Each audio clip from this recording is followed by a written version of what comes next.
नमस्कार, आप देख रहे हैं प्राइम न्यूज और मैं हूं आपके साथ आलोक शुक्ला। उत्तराखंड प्राइम में आप सबका स्वागत है। उत्तराखंड के बीजेपी प्रदेश प्रभारी दुष्यंत कुमार गौतम ने मुख्यमंत्री तीरथ सिंह रावत द्वारा हाल में दिए गए विवादास्पद बयानों पर सफाई देते हुए कहा कि एक व्यक्ति बेटी का बाप भी होता है और फटी जींस पर उनके द्वारा अपनी व्यक्तिगत राय दी गई। वहीं राज्य और देश की स्थिति देखते हुए वो कुछ भी कह सकते हैं। तो यहां पर सीएम ने एक विवादास्पद बयान दिया था और इसमें दुष्यंत कुमार गौतम ने अपनी सफाई पेश की है।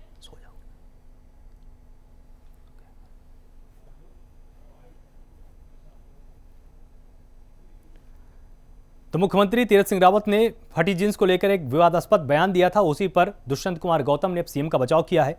उन्होंने कहा कि वो एक पिता भी हैं और एक पिता के तौर पर अपनी व्यक्तिगत राय उन्होंने साझा की थी। साथ ही प्रदेश के हालातों पर वो अपनी किसी भी तरह की राय को देने के लिए स्वतंत्र हैं। आप इस माइक के अलावा एक बेटी के बाप भी हैं। आदमी में कहीं ना कहीं जीवन में ये चीज़ आती है कि मैं एक बेटी का बाप हूँ, बेटी के बाप के नाते में कुछ भी कह सकते हैं। राष्ट्र की स्थिति, देश की स्थिति को देखते हुए कुछ भी कह सकते हैं। खाली राजनीति में वही बातें नहीं चलती जैसे कांग्रेस करते हैं, राहुल गांधी जिंदाबाद, राहुल गांधी जिंदाबाद, राहुल गांधी। जब उनसे कहा जाए कि राहुल गांधी तुम्हारा अगर बेटा होता, कहता नहीं नहीं मेरा बेटा नहीं होता राहुल गांधी, राहुल गांधी जैसा बेटा हमें नहीं चाहिए। होली को देखते हुए जोशीमठ प्रशासन अलर्ट हो चुका है और लगातार नगर के बाजारों में प्रतिष्ठानों में छापामार प्रक्रिया तेज कर दी गई है। होली के त्यौहार नजदीक आते ही स्थानीय प्रशासन चौकस हो चुका है। स्थानीय प्रशासन और खाद्य सुरक्षा की संयुक्त टीम ने जोशीमठ मुख्य बाजार में छापेमारी की। इस दौरान टीम ने मिठाई की दुकानों और राशन की दुकानों पर छापे मारे। छापेमारी के दौरान मौके पर मौजूद उप जिलाधिकारी कुमकुम जोशी ने बताया कि बाजार में कई राशन की दुकानों और होटलों पर से एक्सपायरी का सामान बरामद किया गया है। कई मिठाई की दुकानों पर स्वच्छता में अनियमितताएं पाई गईं, जिनका सैंपल लिया गया। उप जिलाधिकारी के मुताबिक एक्सपायरी पाए गए सामान को नष्ट किया जा रहा है और अनियमितता में संलिप्त व्यापारियों का नियम अनुसार चालान होगा।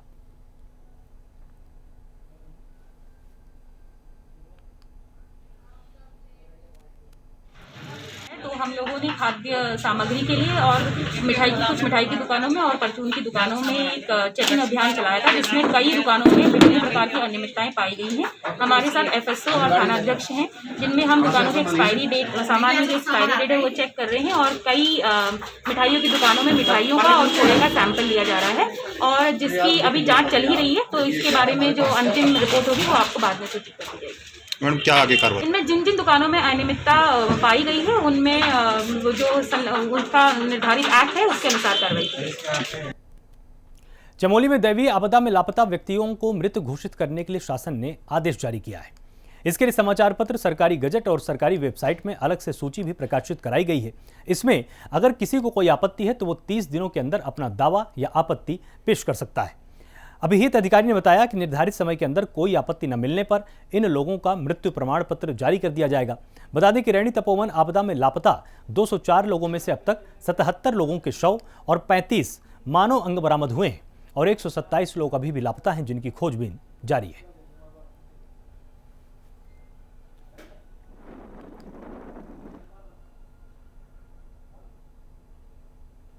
सीएम तीरथ सिंह रावत ने वीडियो कॉन्फ्रेंस के माध्यम से ऊर्जा विभाग की समीक्षा करते हुए अधिकारियों को तमाम निर्देश दिए। उन्होंने कहा कि निर्माणाधीन विद्युत परियोजनाओं के कार्यों में तेजी लाई जाए। सीएम ने ऊर्जा विभाग के सभी निगमों को राज्य की विद्युत उत्पादन व्यवस्था को और मजबूत करने के निर्देश दिए। मुख्यमंत्री ने कहा कि बिजली चोरी से संबंधित गतिविधियों पर भी निरंतर निगरानी रखी जाए। मुख्यमंत्री ने कहा कि उत्तराखंड में हाइड्रो और सोलर प्रोजेक्ट की बहुत संभावनाएं, इसमें और आगे बढ़ने की जरूरत है और बैठक में सचिव ऊर्जा राधिका, सचिव मुख्यमंत्री शैलेश बंगोली और अन्य अधिकारी मौजूद रहे।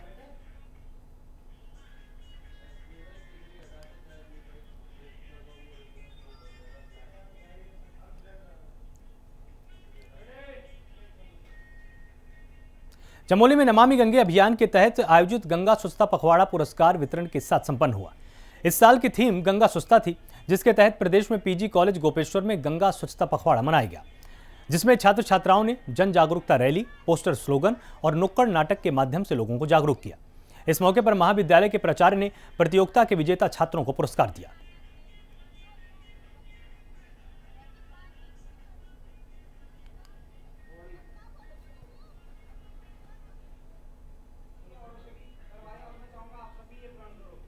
पौड़ी जिले के कोट ब्लॉक के कठुड़ गांव में युवती के साथ दुष्कर्म का एक मामला सामने आया है। पीड़िता का आरोप है कि गांव के 2 लड़कों पर दुष्कर्म का आरोप है। वहीं आम आदमी पार्टी और कांग्रेसी कार्यकर्ताओं ने भी इस पूरी घटना की घोर निंदा की है। अपराधी की शीघ्र गिरफ्तारी की मांग भी की गई है। वहीं भीम आर्मी ने भी स्थानीय पुलिस और प्रशासन से अपराधियों को जल्द से जल्द गिरफ्तार करने की मांग की है।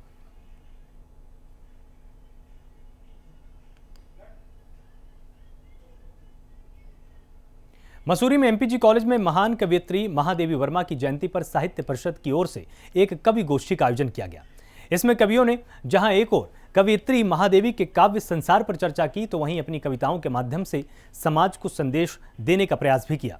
कवियों ने बसंत ऋतु और होली के गीतों से श्रोताओं को मंत्रमुग्ध कर दिया।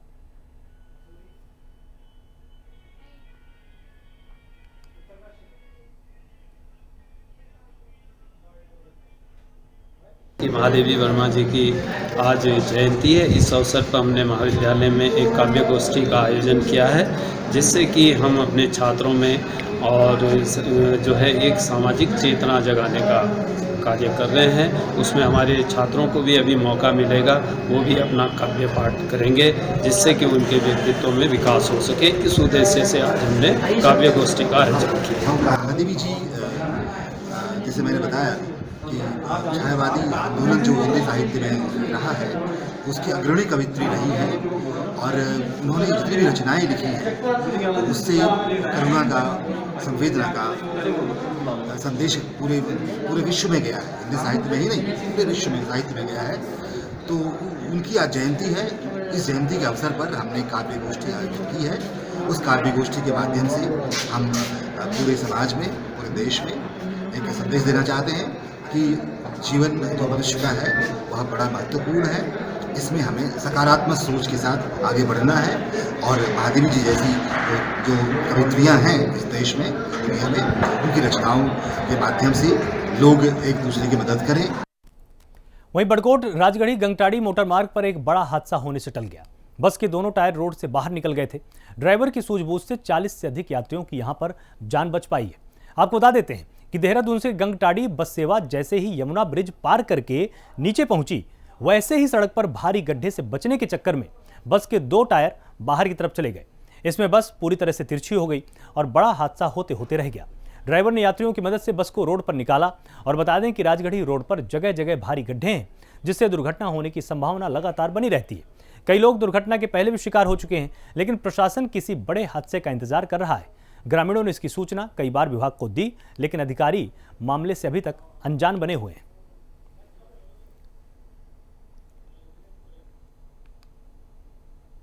दिनेशपुर में कुमाऊं के आईजी अजय रौतेला ने थाने का निरीक्षण किया है।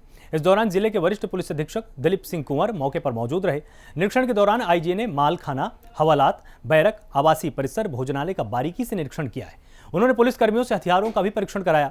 वहीं निरीक्षण के दौरान खामियां मिलने पर सभी की जमकर फटकार लगाई गई। वहीं आईजी ने एसएसपी और थानाध्यक्ष को जरूरी दिशा निर्देश भी दिए। पुलिस लाइन से पहुंचे पुलिसकर्मियों ने उन्हें गार्ड ऑफ ऑनर दिया है।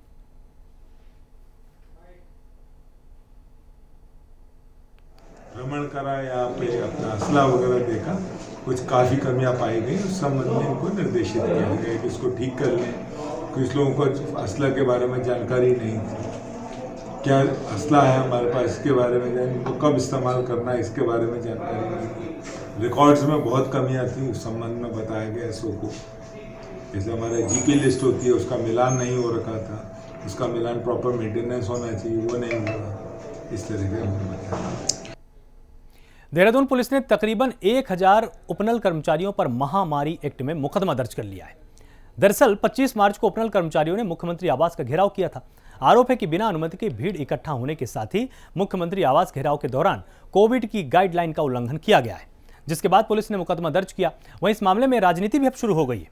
कांग्रेस के प्रदेश अध्यक्ष प्रीतम सिंह का कहना है कि लोकतंत्र में जनता को प्रदर्शन करने का अधिकार है, लेकिन सरकार ने घबराहट में मुकदमे दर्ज किए हैं। सरकार को चाहिए कि कर्मचारियों पर दर्ज मुकदमों को वापस लिया जाए और साथ ही कर्मचारियों की मांगों का जल्द से जल्द निस्तारण कर दिया जाए।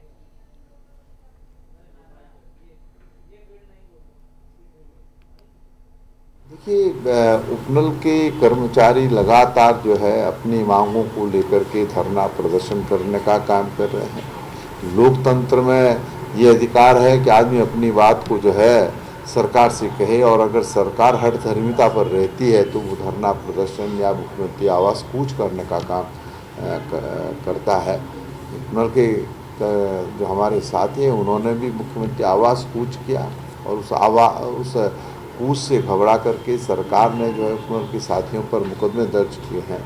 हम सरकार से कहना चाहते हैं कि तत्काल प्रभाव से मुकदमे वापस ले और उपनल के साथियों के साथ वार्ता करें और उनकी समस्या का समाधान करने का काम करें। देखिए, उपनल कर्मचारियों के मामले में एक और हमारे मुख्यमंत्री जी ने एक समिति बना दी है और वो इस पर विचार करके क्या हम इसमें कर सकते हैं उनके हित को देखते हुए वो काम हुआ है।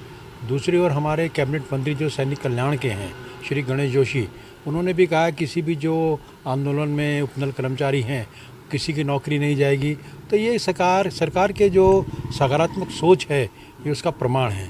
अब घटना जो होती है कभी कभी वो तात्कालिक कारणों से हो जाया करती है, लेकिन सरकार उनके प्रति पूरी तरह संवेदनशील है और उनके प्रति सरकार की माननीय मुख्यमंत्री जी की पूरी सहानुभूति है।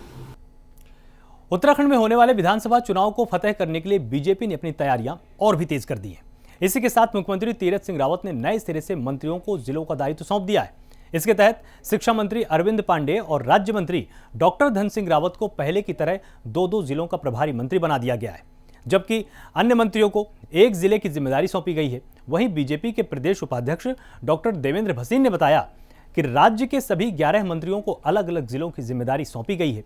सभी प्रभारी मंत्रियों की जिम्मेदारी जिलों में विकास कार्यों की निगरानी और विकास को गति देने की होगी। तो विधानसभा चुनाव को लेकर भारतीय जनता पार्टी ने अपनी तैयारियां शुरू कर दी हैं। तमाम मंत्रियों को जिले सौंपे गए हैं जिनकी जिम्मेदारी उनको संभालनी है। तमाम कार्यकर्ताओं को उनको प्रोत्साहित करना है, लगातार उनको मीटिंग करनी है, लगातार कार्यकर्ताओं को उनको दिशा निर्देश देने हैं। साथ ही सीएम तीरथ सिंह ने मंत्रियों को जिलों का दायित्व अलग अलग करके सौंप दिया है। मंत्रियों को विकास कार्यों की लगातार निगरानी करनी होगी और इसकी रिपोर्ट पार्टी को देनी होगी।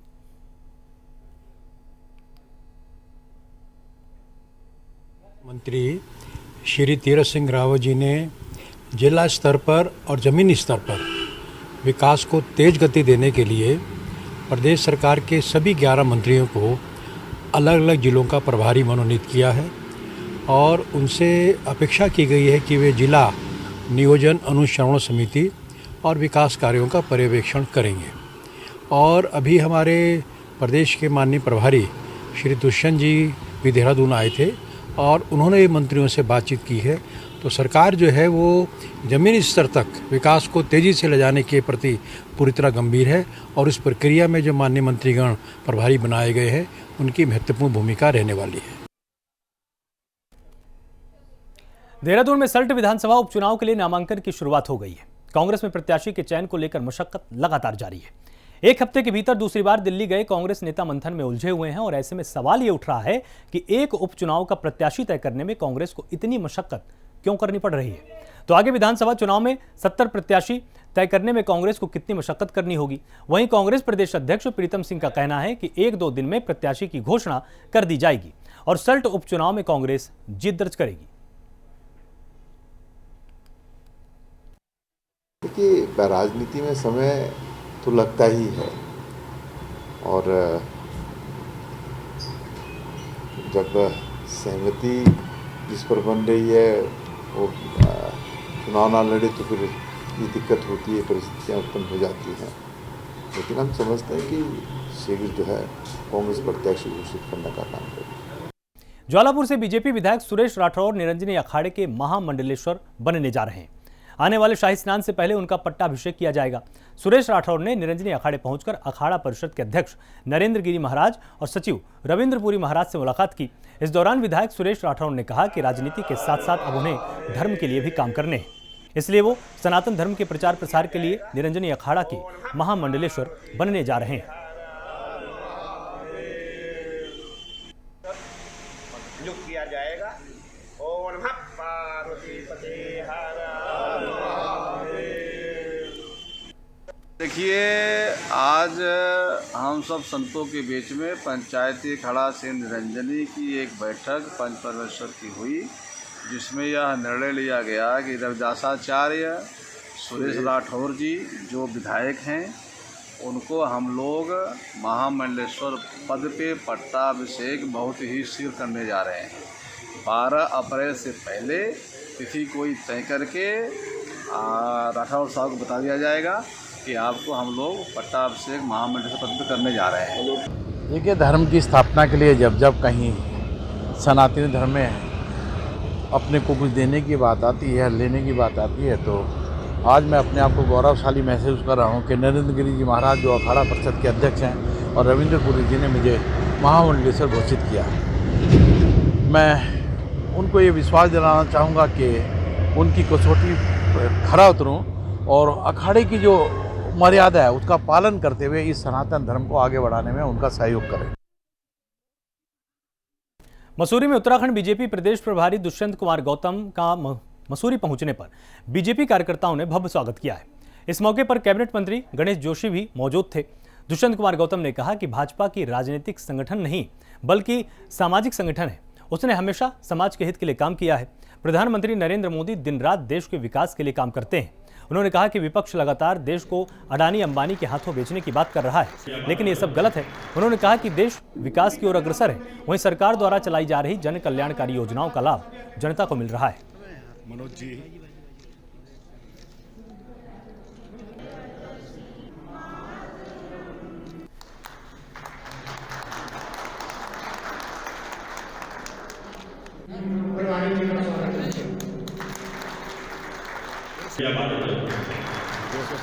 अपने कैबिनेट मंत्री और अपने जिलाध्यक्ष सभी अतिथियों 22 की रणनीति के लिए हम शुरू से पहले बार चुनाव जीतते हैं, उसके बाद में अगली रणनीति पर बढ़ जाते हैं। हमारा चुनाव जीतना ही एक कार्य नहीं है, हमारा काम का लक्ष्य और केंद्र बिंदु होता है सेवा में लगातार जनता के साथ हम जुड़े जाते हैं। इसलिए चुनाव के लिए स्पेशल करना, हाँ ये बात जरूरी है कि चुनाव में जनता की अपेक्षा बढ़ती है, कार्यकर्ता की अपेक्षा बढ़ती है, विधायकों की अपेक्षा बढ़ती है और सरकार को कसौटी पे दिखाना भी पड़ता है। इसलिए थोड़ी तेज़ी लाने की आवश्यकता है। वैसे हम हर समय तैयार हैं, क्योंकि आपने देखा होगा कोई भी ऐसी चुनौती स्वीकार नहीं करता जैसी चुनौती हमने 2 उपचुनाव में हम खुद चाह रहे हैं। ये तो हमारा मनोबल है ना जी, हमारे कार्यकर्ताओं की हिम्मत है, जनता का प्यार है। और आपने देखा होगा कि बूथ के अध्यक्ष को उन्होंने मंच पर बैठाया, इस बात का प्रतीक है कि कार्यकर्ता का सम्मान अगर कहीं होता है तो भारतीय जनता पार्टी के अंदर होता है। और जो मंत्र उन्हें आज हमें दिए हैं, निश्चित ही उसका अनुसरण करते हुए भारतीय जनता पार्टी एक बार प्रदेश के अंदर भारतीय जनता पार्टी बिल्कुल हर जगह प्रभारी नियुक्त किए गए हैं, पार्टी की तरफ से अलग किए गए हैं, सरकार की तरफ से जिलों के प्रभारी बनाए हैं। मुझे उत्तराकाशी का प्रभारी बनाया गया है, पार्टी की तरफ से विनय गोयल जी के प्रभारी। हम सब लोग मिलकर काम करेंगे। सरकार और संगठन जब मिलकर काम करता है तो निश्चित ही विजय होती है। पंतनगर कृषि विश्वविद्यालय के तमाम प्रोफेसर पिछले 9 दिनों से 5 सूत्री मांगों को लेकर कार्य बहिष्कार पर हैं। आज भी शिक्षकों ने कृषि महाविद्यालय में प्रदर्शन करते हुए सरकार और विश्वविद्यालय प्रशासन से मांगे पूरी करने को लेकर प्रदर्शन किया। इस दौरान उन्होंने कहा कि जब तक उनकी मांगे पूरी नहीं हो जाती तब तक उनका कार्य बहिष्कार लगातार जारी रहेगा। तो विश्वविद्यालय में प्रोफेसर्स का प्रदर्शन सामने आया है। 5 सूत्री मांगों को लेकर कार्य बहिष्कार किया गया है। हमारी मांगे शिक्षक एकता, देखिए, जो विश्वविद्यालय में हमारी मांगे पिछले 3 साल से ये लगातार चल रही है और विश्वविद्यालय कई बार लिखित आश्वासन भी दे चुका है। यहाँ पे हमारी मुख्य मांग है कि जो हमारे कृषि विज्ञान केंद्र है, वो परियोजना में कार्यरत जो शिक्षक हैं उनका जो 7वां वेतन आयोग है वो नहीं लागू हो रहा है। दूसरा, इनका जो समायोजन से संबंधित कुछ समस्याएं हैं। जो 2017 में जो एक जियो आया उसके बाद से जो बहुत सारी विषम स्थितियाँ जो पैदा हुई, उनकी वजह से हमारे विश्वविद्यालय में शिक्षकों में बहुत रोष है। और जो शिक्षक 30 साल 40 साल सर्विस कर चुके हैं उनको अचानक एक जियो द्वारा विचलित कर दिया जाता है कि साहब आप शिक्षक नहीं हैं या आप नियमित नहीं हैं। कुछ इस तरह की समस्याएं जो मूल जो ढांचे में विश्वविद्यालय के ढांचे में फिट नहीं होती हैं, इस तरह की समस्याएं। किच्छा पुलिस ने उत्तर प्रदेश के कासगंज मथुरा जिले से कछुओं की तस्करी कर ला रही 2 महिलाओं को गिरफ्तार किया है। महिलाओं की तलाशी लेने के बाद उनके पास से कई बैगों के अंदर भरे हुए दुर्लभ प्रजाति के कछुए बरामद हुए। वहीं किच्छा पुलिस ने दोनों महिलाओं को गिरफ्तार करते हुए बरामद कछुओं को वन विभाग के सुपुर्द किया है।